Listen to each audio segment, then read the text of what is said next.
Muito boa noite, bem-vindos a mais uma grande entrevista e esta noite é nosso convidado Jorge Faiel, cabeça de lista pela CDU no Círculo Eleitoral de Castelo Branco. Jorge Faiel, bem-aja por ter acedido ao nosso convite e vamos então iniciar esta nossa conversa para partilharmos consigo projetos, ideias e propostas que a CDU tem, além do nível nacional, para a nossa região. Se não se importa, começávamos pela saúde. A saúde que tantos problemas tem levantado, em termos nacionais, curiosamente, mas também na nossa região. Boa noite, obrigado pelo convite. Relativamente à questão que me coloca, de facto a CDU tem propostas para um setor que é fundamental para garantir o direito à saúde, que é, como disse, um direito constitucionalmente consagrado e é fundamental à vida de todos nós. E estamos numa região onde o acesso à saúde conhece cada vez mais dificuldades. E estes 2 últimos anos de maioria absoluta do Partido Socialista não resolveram praticamente nada, não só em matéria de saúde, mas estamos a falar de saúde, e a realidade é que as dificuldades no acesso à saúde se acentuaram nestes 2 últimos anos. Com o subfinanciamento do próprio Serviço Nacional de Saúde, com a dificuldade em reter e em atrair profissionais para o Serviço Nacional de Saúde, médicos, enfermeiros, técnicos auxiliares de saúde, que aliás são trabalhadores que reconquistaram a carreira, e estou a falar dos técnicos auxiliares de saúde, trabalhadores que após uma luta de 15 anos, uma vez que a sua carreira foi extinta ainda em 2008 por José Sócrates, com a lei de carreiras, vínculos e remunerações da administração pública. Estes trabalhadores reconquistaram após 15 anos, no final do ano transato, reconquistaram a carreira profissional, mas ela, tanto quanto sabemos, ainda não está a ser implementada nos hospitais, na generalidade dos hospitais e também aqui no distrito, com dificuldades na lista nominativa de transição, quais são os profissionais que passam a ser abrangidos ou não pela carreira de técnicos auxiliares de saúde, mas é mais um problema a juntar-se a tantos outros.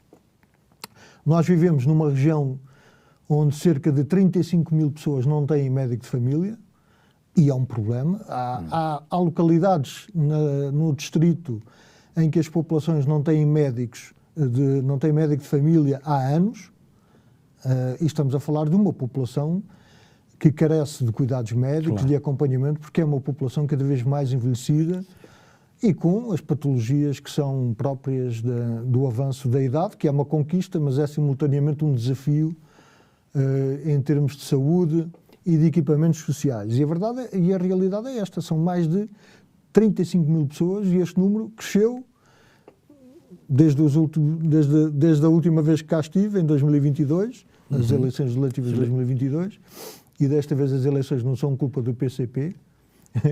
Eu acho que o cenário hoje é claro, estas eleições não foi por responsabilidade do PCP, como não tinha sido em 2022, mas foi essa a narrativa. Por causa da questão do orçamento. Foi essa a narrativa que o Partido Socialista resolveu montar. Mas temos dificuldades no acesso à saúde, precisamos de reforçar as unidades hospitalares, os próprios centros de saúde, aliás, no PRR havia a promessa de reforçar os centros de saúde, a rede de centros de saúde, nomeadamente com equipamentos de diagnóstico. Passaram 2 anos e nada foi feito. Nós tínhamos os chamados serviços de urgência básica. Há muitos anos tínhamos mais de 270 serviços de urgência básica. Hoje o país tem 18, né? E o nosso distrito praticamente, esses serviços de urgência básica desapareceram. Temos 2 concelhos em que praticamente não há oferta pública de saúde, não há serviço público de saúde, melhor dizendo, que é o caso da Idanha e de Penamacor. Aliás, Penamacor, o Presidente da Câmara, o autarca, anunciava hoje que vai contratar a prestação de serviços a uma empresa privada para prestar cuidados de saúde à população. Temos o problema da municipalização da saúde, que em vez de resolver problemas, na nossa perspectiva, está a empurrar para as autarquias responsabilidades acrescidas, às quais não lhe competiria responder e não vão conseguir responder.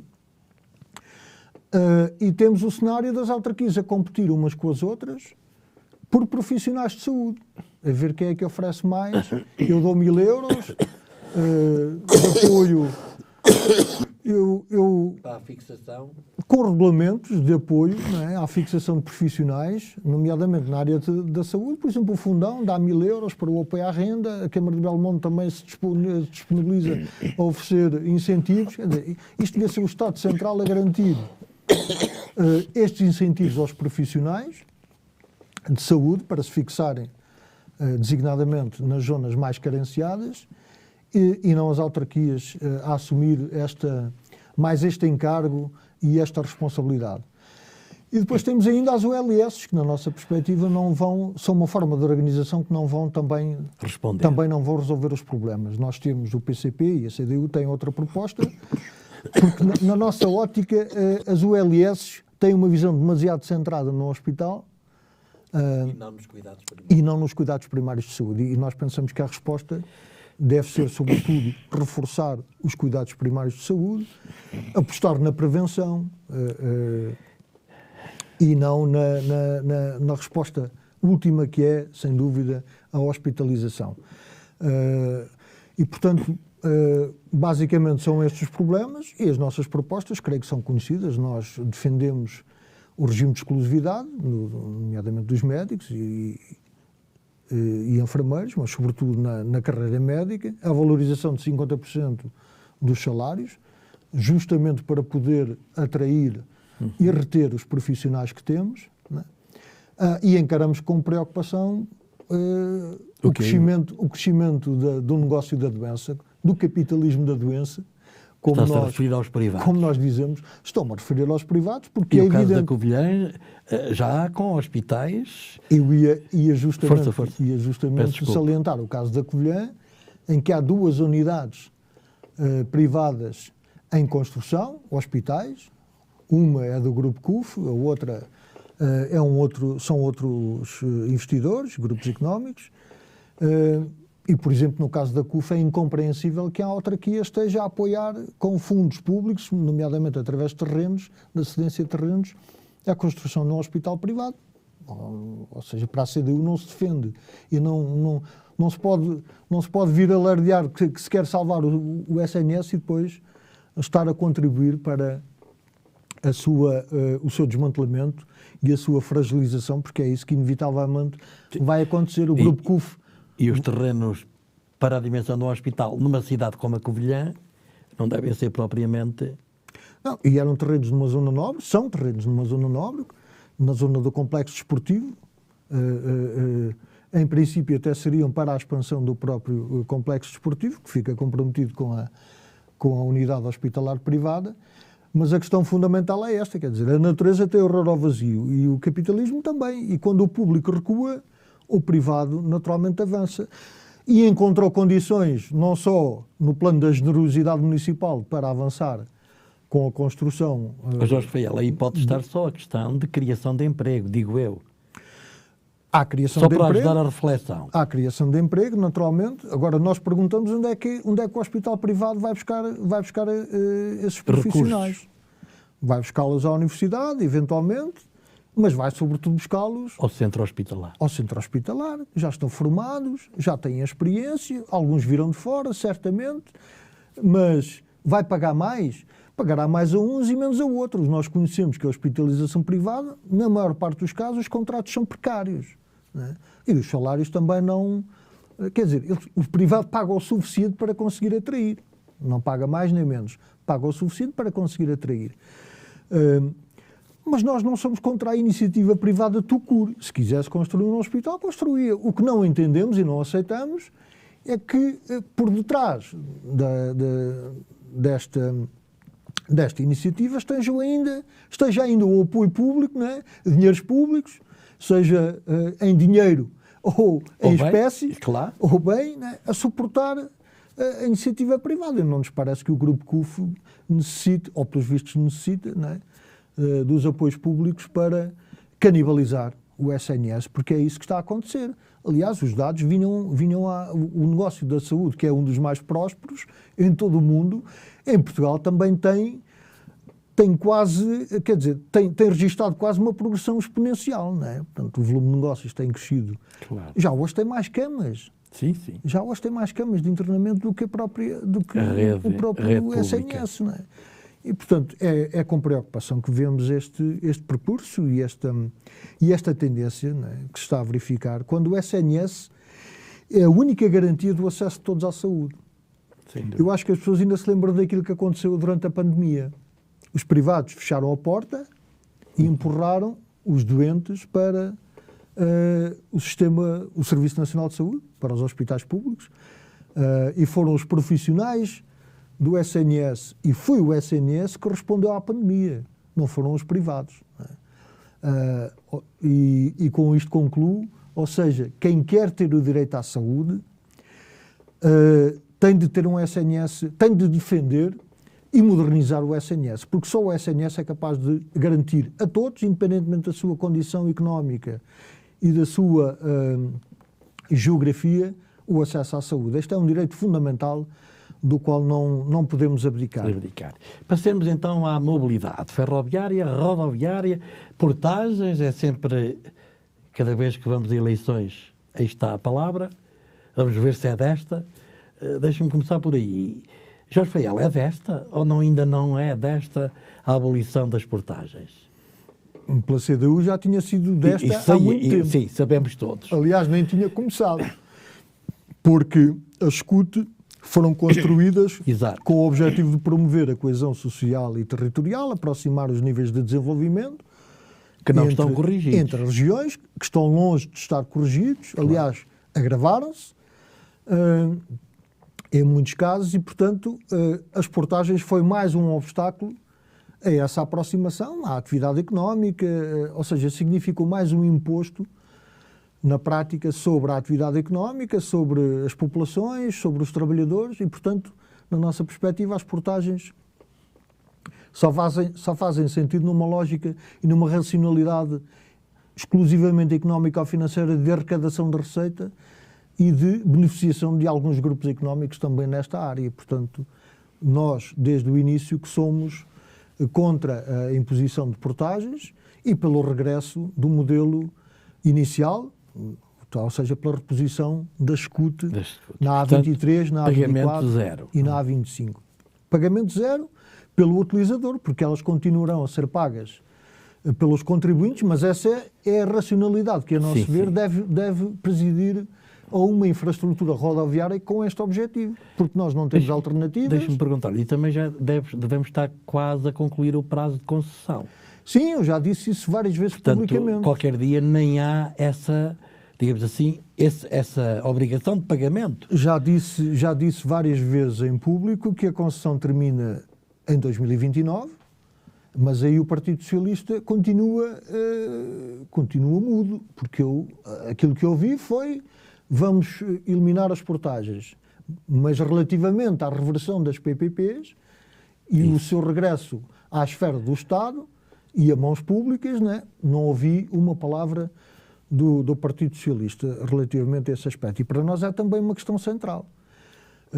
Não só eliminar a abolição, mas também terminar as portagens e não lançar novo concurso ou prorrogar a concessão. Na nossa perspectiva, isso não faz sentido. Neste mandato destas eleições, se ele correr até ao fim, chegamos a 28 e no ano seguinte terminaria, digamos assim, este período de concessão. Aliás, a plataforma pela reposição da SCUT, aliás, é preciso fazer aqui justiça. É preciso fazer aqui justiça à luta das populações e ao papel da plataforma, porque as reduções de preços que foram todas arrancadas. Foram todas arrancadas a ferro, não caíram do céu. E, aliás, não tenho quaisquer dúvidas relativamente a esse respeito. Ou seja, não haveria redução das taxas de portagem se não fosse a luta das populações. E nem sequer estaria em cima da mesa a proposta Se não a houvesse promessa eleições. do Partido Socialista, porque podia tê-lo feito, teve muitas oportunidades ao longo da legislatura e anteriormente, porque o PCP sempre apresentou esta proposta em sede de discussão do Orçamento do Estado. E o PS votou contra, como o PSD também votou contra.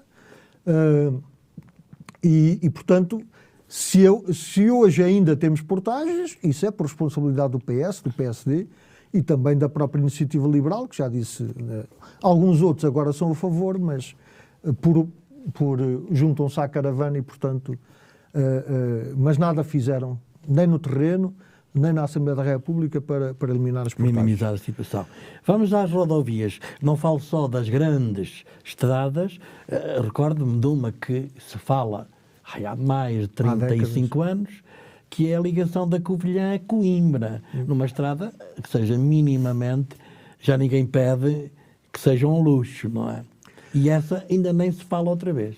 Essa foi agora novamente ventilada através da aprovação do programa de revitalização do Parque Natural da Serra da Estrela, mas a estrada não está lá. A estrada está lá a estudar um novo percurso, parece que já não é o percurso que estava inicialmente previsto, mas existe a promessa de outro estudo, definir um novo traçado e construir a estrada nos próximos, este itinerário complementar que é fundamental, como disse, sim. E bem, construir este itinerário nos próximos 4 anos.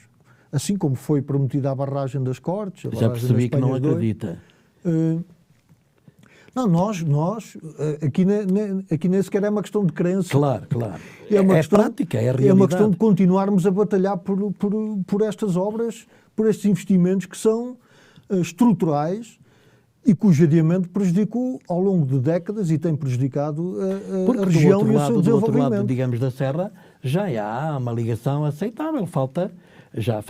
Sim, falta concluir ainda o troço. Até Oliveira do Hospital. O último que estava, Oliveira do Hospital, até Folhadosa, que era o único, o que estava agora apalavrado, né?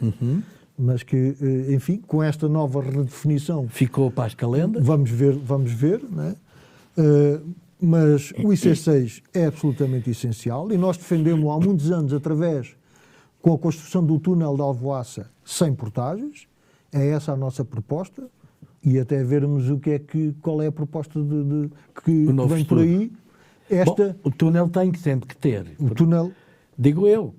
Pode não ter. A não ser que dê uma volta. Pode não ter. Mas nós defendemos esta solução do túnel de Alvoaça sem portagens. E é uma solução há muitos anos debatida. Exatamente. Até com os amigos da Serra da Estrela, sim. Com técnicos, com as populações. E, portanto, do nosso ponto de vista, esta é a solução que melhor responde aos problemas e aos desafios da região.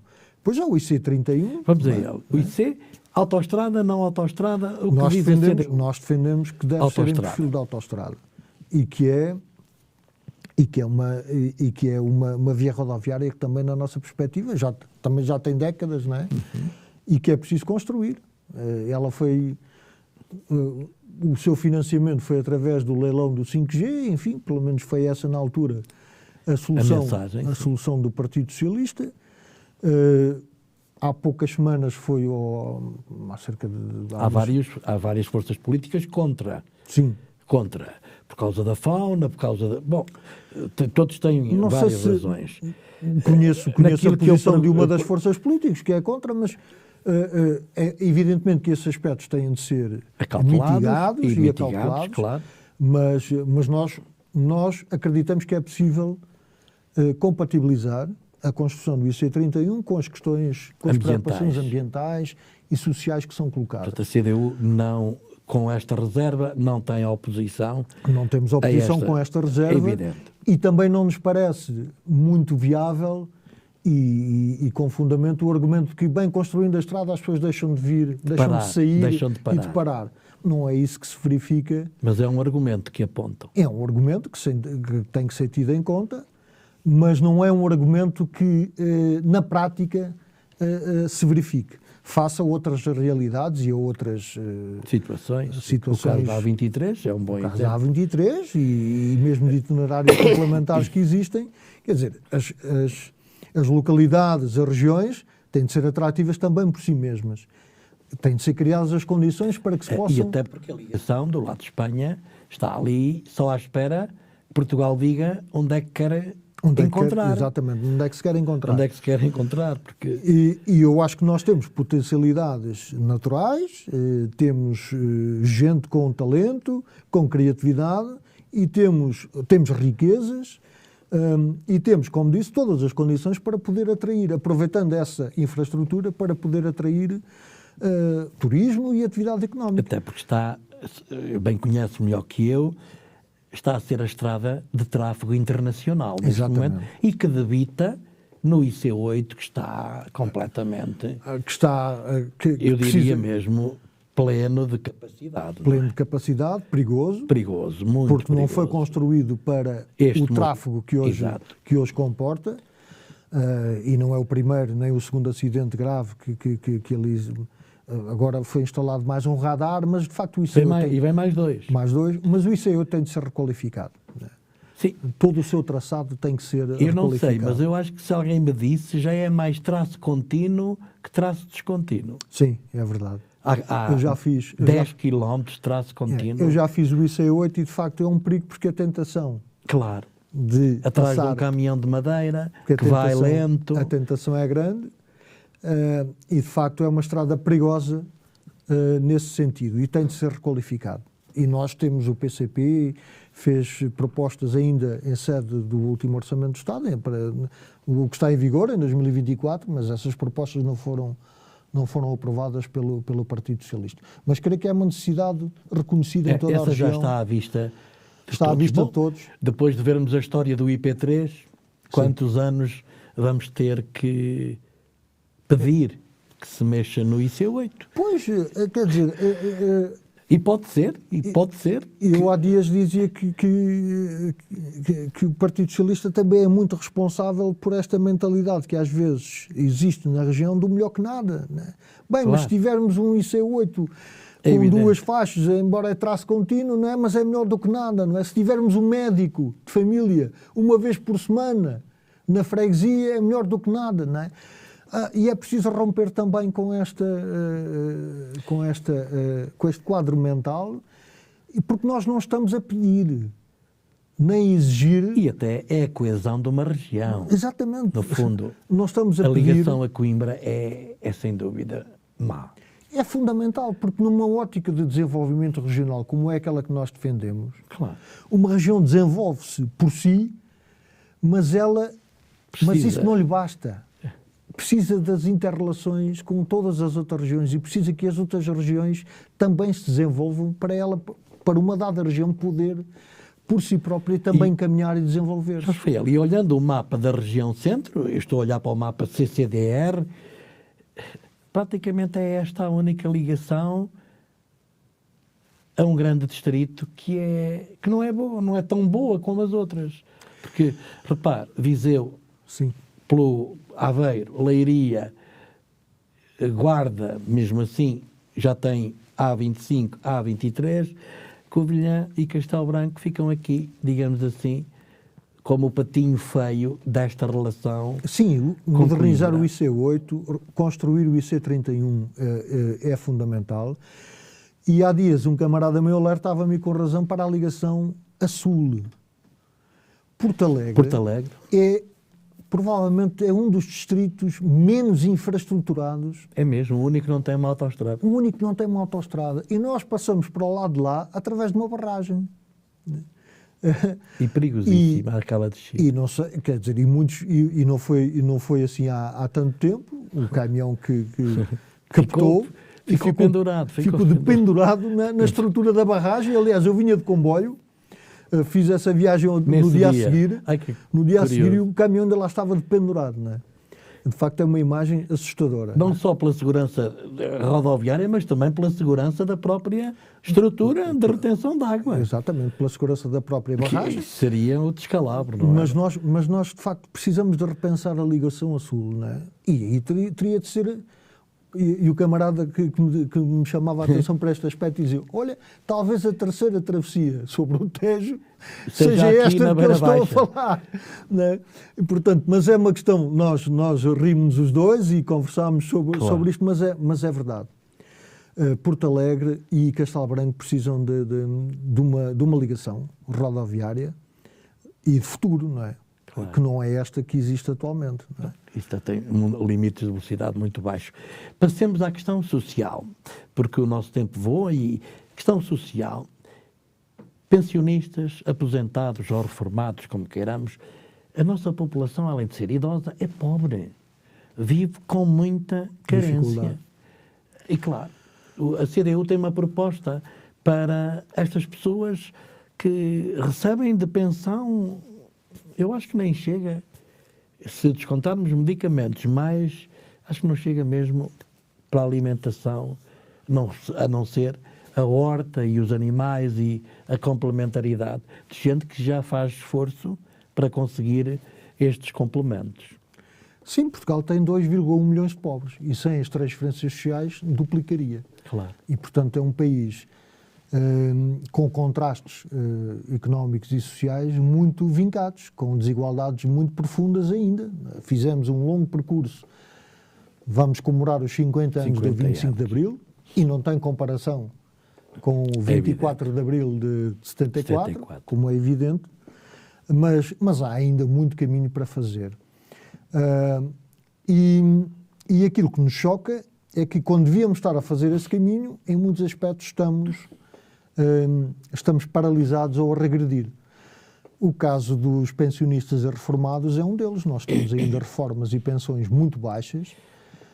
Por exemplo, aqui na nossa região, a pensão média de velhice é inferior a 400 euros. E, portanto, o que é que se faz com 400 euros? Alguém vive com 400 euros? Com muitas dificuldades, com muitas carências. Muitas vezes é a escolha que não é escolha. Tem mesmo que ser. Mas é o não ter capacidade económica, não ter poder de compra para escolher entre o alimento e o medicamento e a renda da casa. Não é? E, de facto, nós temos andado em campanha e conhecemos a realidade, porque somos daqui, ao contrário de outros, não é? Nós conhecemos o chão que pisamos e conhecemos a realidade económica e social. Todos os candidatos da lista da CDU conhecem a realidade económica e social do distrito e sabemos que a generalidade dos nossos reformados vive com muitas dificuldades porque tiveram também, ao longo da sua carreira contributiva. Salários muito baixos. Na nossa remuneração base média bruta, portanto, não é, ainda tem descontos, não é? Mas a bruta são 934 euros da remuneração base média bruta no distrito. É a sexta mais baixa do país.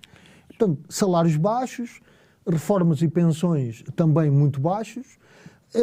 Isto, de facto, é uma situação social de grande dificuldade, de grande carência, e por isso nós defendemos o aumento do salário mínimo. Há quem fale em choque fiscal, nós defendemos um choque salarial. Aquilo que o país e a região precisam é um choque salarial que eleva o salário mínimo nacional para os 1.000 euros, e nós, quando propomos 1.000 euros, não é porque o número nos caiu assim da cabeça, claro. É um número redondo, não é porque nós acreditamos, até para a realidade que temos aqui em Espanha, sim, em que eles têm, quer dizer, eles têm preços praticamente equivalentes aos nossos, mas têm uns salários muito superiores. O salário mínimo nacional em Espanha aumentou para 1.134 euros e o nosso está nos 820. Não é? Portanto, nós propomos 180 euros de aumento do salário mínimo. Faseado ou... Diga. Não, atingindo já este ano. Aliás, seria uma forma, uma ótima maneira de comemorar os 50 anos do 25 de Abril e do 1º de Maio em liberdade e levar o salário mínimo nacional para os 1.000 euros ainda antes de Abril. Logo a seguir às eleições. O governo... Comemorar Abril e Maio e levando o salário mínimo nacional para os 1.000 euros ainda este ano. E defendemos o aumento geral dos salários em 15% e 150 euros, que nós acreditamos também que é possível chegar a esses valores, e estes valores são a inflação acumulada em 2022 e 2023 e 150 euros, que são 15% e 150 euros, no mínimo por cada trabalhador, porque é essencial para dinamizar o próprio o consumo interno e a economia e por uma questão de justiça distributiva. Nós temos em Portugal um conflito distributivo gravíssimo. Os salários no PIB têm perdido ao longo, desde o 25 de Abril, em que eram quase 70% da riqueza criada, hoje estamos em pouco, não chega a 50%, ou está lá próximo dos 50%. 50 anos depois. 50 anos depois, o peso dos salários na riqueza que é criada tem vindo continuamente a cair, com ligeiríssimas oscilações, mas tem vindo a cair. Há dias eu ouvia na televisão que é preciso ligar os salários à produtividade. Pois é, sem dúvida alguma. Mas isso não tem acontecido. É que a produtividade em Portugal tem aumentado significativamente, mas os salários não. E os lucros? E também não temos os salários indexados à inflação. Claro. E como também não temos controle de preços. Não é? E, portanto, nestes últimos 2 anos, quer salários, quer reformas e pensões foram corroídas de forma significativa pela subida do pela subida da inflação. E as pessoas dizem, mas a inflação está a baixar, mas os preços não. Claro. Porque os preços, mesmo que subam 2%, já sobem sob o aumento que foi verificado, que se verificou nestes últimos anos. E depois há uma outra história por trás desta, quer dizer, é que os preços dos bens alimentares subiram na casa dos 15%, dos 20% e dos 25% e continuam a aumentar. Ora, nós sabemos, e os dados são do INE e são públicos, são dados oficiais, nós sabemos que numa família com rendimentos próximos do salário mínimo nacional ou agregados familiares com rendimentos mais baixos, 46% desses rendimentos vão para a alimentação, não? Vão para o cabaz alimentar. E depois há que somar ainda transportes, há que somar ainda a renda da casa, ao contrário dos agregados com rendimentos bastante superiores, em que essa percentagem é de facto... não conta. Ou não tem o peso que tem... Evidentemente, não tem o peso que tem... Quase metade do rendimento dos agregados familiares com salários mais baixos vai para a alimentação. Portanto, é desta realidade dura da vida concreta de cada pessoa, de cada homem, de cada mulher que trabalha que estamos a falar. Por exemplo, na Covilhã, há empresas do setor têxtil que faturam milhões, têm resultados, não passam propriamente por dificuldades económicas e pagam aos seus trabalhadores o mínimo. Um subsídio de refeição, além do salário mínimo, ou próximo disso, pagam um subsídio de refeição de 2,5 euros. Os jovens trabalhadores e trabalhadoras do Centro de Contacto aqui da Segurança Social, em Castelo Branco, recebem de subsídio de refeição 4,27 euros. E, portanto, as pessoas perguntam, e com razão, mas quem é que consegue alimentar-se com 4,27 euros ou com 2,5 euros? Absolutamente ninguém. Aliás, o subsídio de refeição na administração pública também não é nenhuma... Não é nada de extraordinário. Estamos a falar de 6 euros, não é? Sim. Aliás, o caso aqui dos trabalhadores do Centro de Contacto é de facto uma situação inaceitável, porque é a Segurança Social a precarizar e o privado a explorar. Eu tenho estado, nestes últimos tempos, várias vezes presentes nas lutas destes trabalhadores. E a questão é esta, quer dizer, mas que sentido faz a Segurança Social externalizar, através de outsourcing, contratar uma empresa de trabalho temporário para fornecer a mão de obra, para prestar um serviço que é fundamental e essencial às populações, como é um centro de contacto da Segurança Social? Está a pactuar. Está a promover a precariedade, de facto, não é? Está a precarizar um posto de trabalho que tem que ser efetivo. E a negar-se a si mesma. A negar-se a si mesma. Aliás, quer dizer, nós fizemos há pouco tempo um programa de regularização extraordinária de vínculos na administração pública e aquilo que hoje se verifica é que a precariedade continua a entrar pela janela, continua a entrar pela porta, continuamos a ter milhares e milhares de trabalhadores precários na administração pública, e isto é uma situação inaceitável e que tem de ser denunciada e combatida. Aquilo que nós dizemos é que a Segurança Social prestava um serviço melhor às populações e poupava dinheiro se internalizasse este serviço e se desse a estes trabalhadores estabilidade e condições dignas de trabalho. Não temos quaisquer dúvidas também sobre isso. Jorge Faial, não damos conta do tempo e o que lhe vou pedir é que aproveite este último espaço para se dirigir em nome da CDU, que representa como cabeça de lista, que propostas, que desafios apresenta para o dia 10 de março? As propostas nós temos andado no terreno, estamos a apresentá-las às pessoas, às instituições. Nós consideramos que é fundamental valorizar os salários, valorizar e respeitar o trabalho, as carreiras, as profissões, o aumento geral dos salários, o aumento do salário mínimo nacional, o aumento das pensões em 7,5% e 70 euros no mínimo, e depois sempre acima da inflação. O desenvolvimento económico, precisamos do desenvolvimento económico como do pão para a boca. Nós temos uma base produtiva ainda muito débil e insuficiente na região. Reforçar a reindustrialização, apoiar as micro, pequenas e médias empresas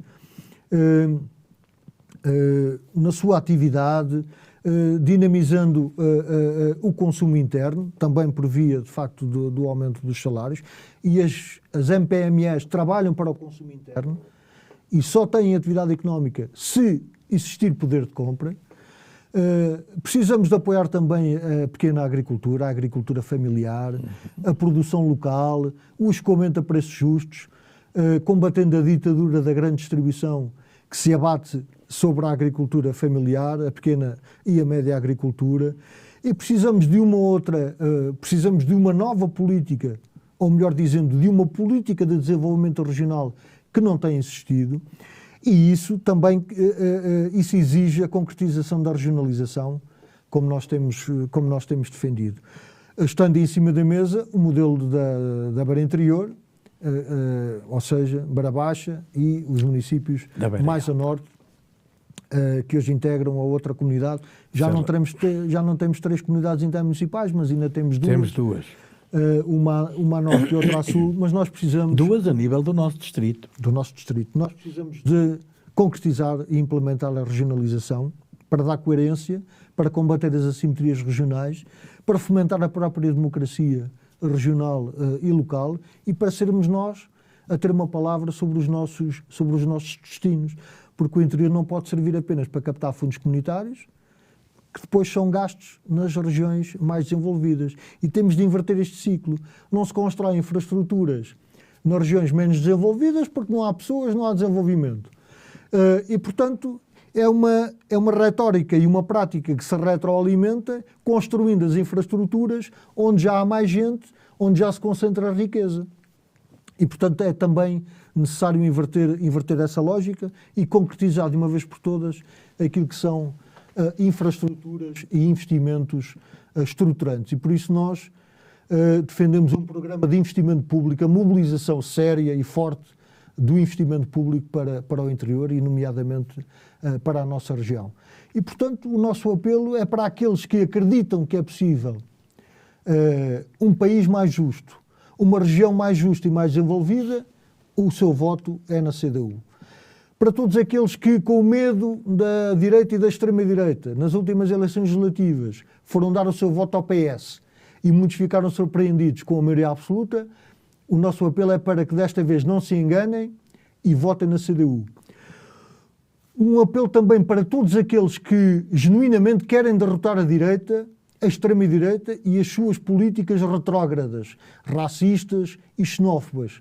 Bem, o seu voto, nós temos experiência, não há um outro partido em Portugal, não há uma outra força política em Portugal que tenha mais experiência do que o PCP no combate à direita e à extrema-direita. E, portanto, o voto seguro para combater essa extrema-direita reacionária é na CDU. E, finalmente, se querem ter uma voz de esquerda no Parlamento, porque nós, creio que todos temos a noção,